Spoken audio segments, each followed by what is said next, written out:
Bismillahirrahmanirrahim. Alors la suite du programme, donc on est resté,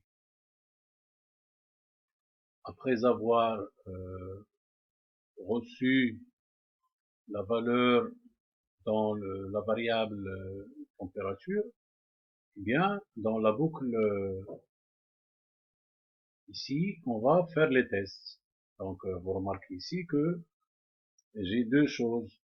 Si la température est positive, donc nous allons voir si la température est inférieure à 131 ou supérieure à 0, donc comprise entre 0 et 131 ou 130, et bien dans ce cas, c'est une valeur positive. Sinon, c'est qu'il est négatif. Et évidemment, suivant qu'il est positif ou négatif, on va l'afficher. Alors par exemple, avant de rentrer dans les détails, admettons qu'il est positif. Alors s'il est positif, qu'est-ce qu'on dit ici? Signal égale 10. Ça veut dire quoi? Placer le signe plus, hein, devant le chiffre qui indique la température. Donc ça veut dire que c'est une valeur positive. Mais 10 en réalité c'est quoi? Eh bien c'est l'indice. Donc si je reviens ici, alors 0, 1, 2, 3, 4, 5, 6, 7, 8, 9 et 10. Donc 10, nous avons vu tout à l'heure que 0xff, absence de signe, ça veut dire que la température est positive. Alors je reviens ici. Donc dans ce cas-là, eh bien, signal est égal à 10. Ça veut dire quoi? Ça veut dire que le signe est positif.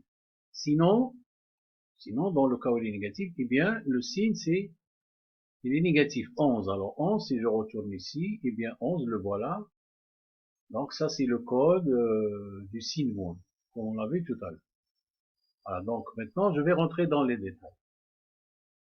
Alors, commençons d'abord par le test s'il est positif. Donc regardez, 0 inférieur à 131, c'est un peu, c'est pas très clair tout ça. Alors on va le vérifier ici. Alors, regardez avec moi. Donc quand je travaille, regardez, ben tous les nombres que j'obtiens, donc jusque là, 5a par exemple, eh bien c'est un nombre positif. Parce que si vous prenez le 5 ça constitue le demi, le quarté de poids fort de son nombre. Donc 5a est formé par deux quartés. Le quarté de poids fort, c'est 5. Alors 5, ça veut dire quoi? C'est 0, 1, 0, 1. Et le quarté de poids faible, c'est a, ça veut dire 1, 0, 1, 0.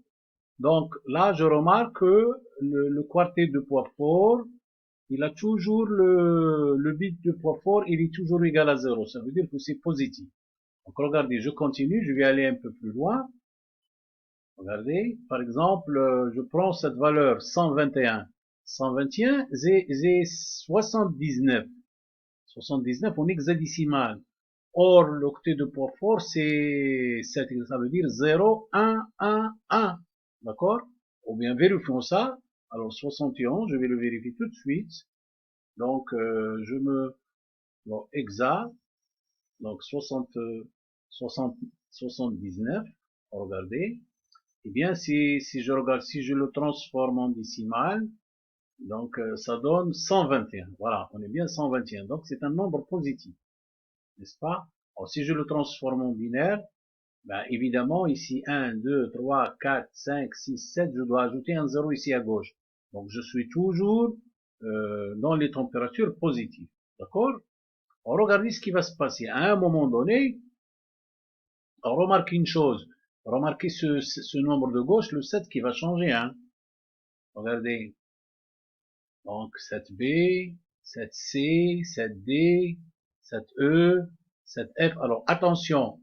À partir de ce moment-là, si j'augmente encore, ça va devenir négatif ici. Regardez, quand j'augmente 128, regardez, mon chiffre maintenant c'est 80. Alors 80, eh bien, regardez bien, 80 c'est un nombre négatif. Donc 80 en hexadécimal. Alors 80, alors, je le transforme, attends, plus, donc c'est 80, bien sûr. Donc 80 en hexadécimal. Donc si je le fais comme ça, regardez, moins 128. Donc ça ne donne pas la vraie température. Alors donc il est interdit d'aller au-delà de 127 parce que je vais mesurer quelque chose qui est négatif alors que moi j'affiche des nombres positifs. Donc si je regarde un petit peu ici, je remarque qu'il me dit là, alors où est-ce que je peux trouver ça? Donc il y a un endroit où l'on dit voilà la température qu'il ne faut pas. Voilà, regardez là. Donc attention là, ça c'est la température de stockage des composants. Donc on peut même descendre jusqu'à moins 65, alors que la température il faut toujours rester dans cet intervalle pour que votre capteur soit fidèle. Il faut pas dépasser 125. Donc vous avez remarqué que au-delà de 127, j'affiche un peu n'importe quoi. Regardez. Alors si je diminue un peu, donc il vaut mieux rester aux environs de 125 et là vous avez des valeurs positives. Voilà, ça c'est la première des choses qu'on doit savoir. Alors je retourne maintenant qu'on a compris ça, je retourne dans mon programme. Alors voyons un petit peu ce nombre que je vais mesurer. Admettons par exemple, alors on va prendre un exemple tout court. Hein. Alors on va prendre par exemple 125. Ok. En restant un peu, alors je vais prendre 125. Attendez, alors là je suis, donc voilà. Donc regardez, ça c'est le signe plus. Donc absence de symbole, ça veut dire signe plus. Ça c'est le chiffre des centaines, le chiffre des dizaines, le chiffre des unités. Ok. Alors je regarde ici, je reviens. Alors il me dit mettre dans la variable résultat 1, donc cette variable on a dit tout à l'heure qu'il va prendre les centaines. Alors temp, température, on a dit on a 125. Alors on a 125, donc 125 divisé par 100. Alors attention là, ça s'appelle une division entière. Donc si je mets 125 divisé par 100, ça veut dire que je vais obtenir 1. Ça c'est clair et net. Donc ça veut dire division entière. Alors 125 divisé par 100, eh bien, ou bien en 125, il y a combien de 100? Ben, il y a 1. Donc ça veut dire ça, le résultat ici, alors je le mets provisoirement, alors le résultat ici c'est 1. Ok? Ça c'est la première des choses. Maintenant, résultat 2. Donc dans cette formule-là, je dois trouver le chiffre 2 qui représente les dizaines. Ok? Alors, donc 127 modulo 100. Alors ça veut dire quoi? Combien il va rester? Donc ça s'appelle le reste de la division. Alors le reste de la division de 127 par 100. Eh bien évidemment il va rester 27. C'est clair et net. Et maintenant ce 27 là, qui est là, si je fais une division entière, c'est-à-dire en 127, en 27, il y a combien de 10? Ben, automatiquement, il n'y en a que 2. Alors donc, le résultat ici, c'est égal à 2. Effectivement. En dernière partie, donc ici, 125 modulo 100, donc le reste de la division de 125%, c'est 25, d'accord? Et donc ici, j'ai 25, ok? Alors, le reste de la division de 25 par 10, il reste 5 automatiquement. Donc ici, le résultat, c'est égal à 5. Donc voilà mon résultat. Ça va. Donc quand je mesure 125 sur l'afficheur, eh bien, résultat 1 va être égal à 1, résultat 2 va être égal à 2, résultat 3 va être égal à 5. Et évidemment, comme j'ai un signe positif, eh bien, je vais prendre l'indice de l'élément 10, hein, si vous voulez, de mon tableau, qui donne le signe plus. Donc voilà, ça c'est la première des choses. Maintenant, alors voyons, admettons que je vais rester là. Alors donc maintenant, voilà, alors je vais passer, comment afficher ce résultat? Donc je suppose que j'ai un nombre positif. Je ne regarde pas ça pour l'instant, pour ne pas compliquer les choses. Donc je descends, et je vais voir qu'est-ce que je vais faire. Donc, pour D égale 0001. Alors, ça veut dire quoi? Je retourne ici. Pour D, le voilà. Alors, 001, ça veut dire on va sortir un A ici. D'accord? Donc, le chiffre c'est, il est donné, le chiffre il est donné en, bon, voilà, je reprends. Alors, le chiffre il est donné ici en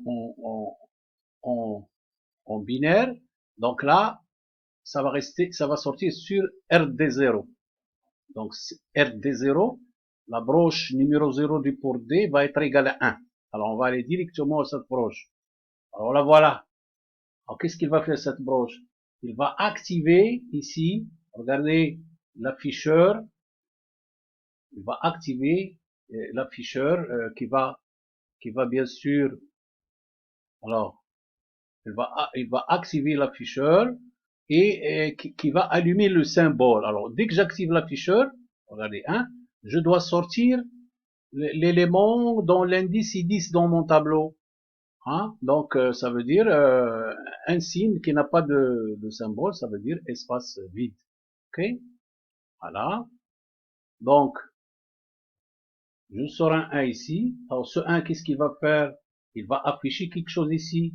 Or, ce quelque chose, maintenant, c'est quoi? C'est rien du tout, donc, ça veut dire c'est un signe plus. Ok? Ça, c'est la première des choses. Je retourne maintenant à mon deuxième cas. C'est-à-dire le chiffre 2. Alors, le chiffre 2, regardez, c'est, et oui, je dois pas oublier une chose, donc, dès que je fais ça, eh bien, je fais une pause de 1 milliseconde. Parce que je vais faire la même chose pour le deuxième afficheur. Donc, une pause de 1 milliseconde, etc. Donc, chaque chiffre qui sera affiché va être affiché pendant 1 milliseconde, tout simplement. D'accord? Et je vais faire ça rapidement, et comme ça, j'ai l'impression que les 4 chiffres sont affichés, ils ne bougent pas. Mais en réalité, chacun d'eux s'affiche pendant 1 milliseconde, puis s'éteint, et ainsi de suite. D'où le nom de multiplexage. D'accord? Voilà donc pour le deuxième élément. Donc, alors, je vais mettre la broche numéro 1, donc RD1, je vais le mettre 1. Alors, la voilà. Donc, je vais sortir un A ici. OK. Alors, ce 1 a pour conséquence d'afficher ce chiffre-là. OK. Alors, nous allons voir ça. Le voilà. Donc, résultat 1. Résultat 1, c'est ce que j'ai obtenu. Ça veut dire c'est le chiffre 1. Alors, le chiffre 1 va être affiché. Regardez. Donc, mettre sur le port B, quoi? Number, le résultat 1. Or, résultat 1, c'est égal à quoi? C'est égal à 1. Donc, il va chercher dans le tableau, il va trouver, voilà, ça c'est l'indice 0, ça c'est l'indice 1. Et qu'est-ce que c'est que F9? Eh bien, c'est le code hexadécimal du chiffre 9. Et ce chiffre 9, évidemment, il va être affiché. Voilà. Et il va rester affiché pendant 1 milliseconde. Après, je vais sortir la valeur 1 sur la broche. Alors, RD0, RD1, RD2. Alors, je passe ici. Alors, RD2, c'est quoi? Eh bien, c'est celle-là. Alors, quand je sors un A ici, eh bien, ça va afficher, cet afficheur, ça va donner l'autorisation à cet afficheur, d'accord, de s'afficher. Donc, ça, c'est celui des dizaines. D'accord? Et, évidemment, alors, je l'affiche et je sors sur le port B l'élément dont l'indice est égal à résultat 2. Or, résultat 2, comme on vient de le voir, eh bien, c'est égal est égal à 2. D'accord? Alors, 2 ici, donc si je vais voir l'indice, 0, 1, 2, eh bien, voilà le chiffre. Donc, ce chiffre, ce n'est autre que le code hexadécimal du chiffre 2. OK? Et ainsi de suite. Alors, j'attends ici, et puis je fais la même chose pour le chiffre des unités. Et je fais une pause de 30 millisecondes. Donc, cette boucle doit se faire très rapidement et on a l'impression que les 4 chiffres sont affichés, y compris le symbole. D'accord? Alors, je m'arrête ici et je continuerai dans la prochaine vidéo pour ne pas alourdir.